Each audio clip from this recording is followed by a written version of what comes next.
दृश्य बघताय ती आहे धुळे महानगरपालिकेतली। अतिशय कार्यक्षमतेने हे कर्मचारी आपापल्या कामात व्यस्त आहेत आणि ते देखील घड्याळात रात्रीचे 11 वाजलेले असताना एरवी ऑफिस टाइम मध्ये कामात चालढकल करणारे हे आहेत धुळे महापालिकेचे कर्मचारी।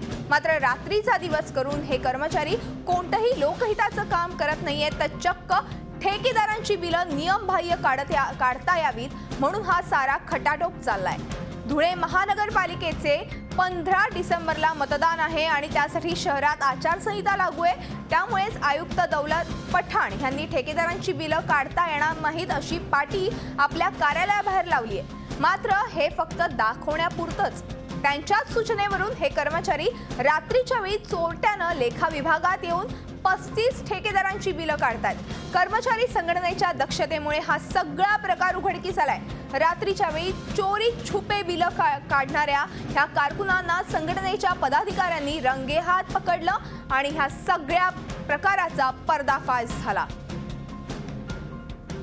प्रत्येक ठेकेदारांना 5-5 लाख दिले आणि आता आम्ही कुंडे साहेबांना विचारलं तुम्ही एवढ्या रात्री काम कसं करताय, म्हणजे मला आयुक्तांचे आदेश आहे की प्रत्येक ठेकेदाराला 2.5 लाखाचे चेक द्यायचे। जे लोक राहिले आहेत नगरसेवक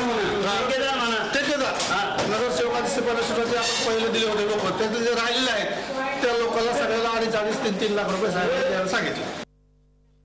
आणि आपण ह्याच संदर्भात अधिक माहिती घेऊया आमचे धुळ्याचे प्रतिनिधी प्रशांत परदेशी यांच्याकडून। प्रशांत, एकीकडे धुळे महानगरपालिकेचं 15 डिसेंबरला मतदान आहे आणि त्यासाठी शहरात सध्या आचारसंहिता लागू आहे आणि आयुक्त दौलत पठाण यांनी ठेकेदारांची बिलं काढता येणार नाहीत अशी पाटी देखील लावलेली आहे। मात्र तरी देखील हा सगळा प्रकार समोर येतोय। 35 ठेकेदारांची बिलं काढली गेल्याचं आपल्या रेकॉर्ड झी मीडियाच्या कॅमेऱ्यात कैद झालेला आहे। काय अधिक माहिती आहे?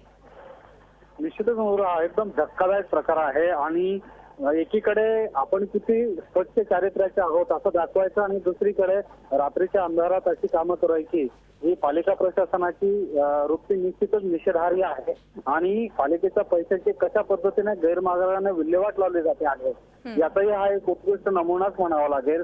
आणि पालिकेचे इलेक्शन सुरू आहेत, आचारसंहिता आहे, अशा परिस्थितीत कर्मचाऱ्यांचे पगार थकलेले आहेत, त्यांना मोठ्या प्रमाणात त्रासाला सामोरे जावं लागतंय आणि अशा परिस्थितीत ठेकेदारांची बिलं काढण्यासाठी निश्चितच केविलवाणा प्रकार आणि दुर्दैवी प्रकारच म्हणावा लागेल। मधुरा, नक्कीच। मात्र आता हा सगळा प्रकार समोर आल्यानंतर कुठल्या प्रकारचं ऍक्शन घेतली जाईल ह्याबद्दल सगळ्यांनाच उत्सुकता आहे।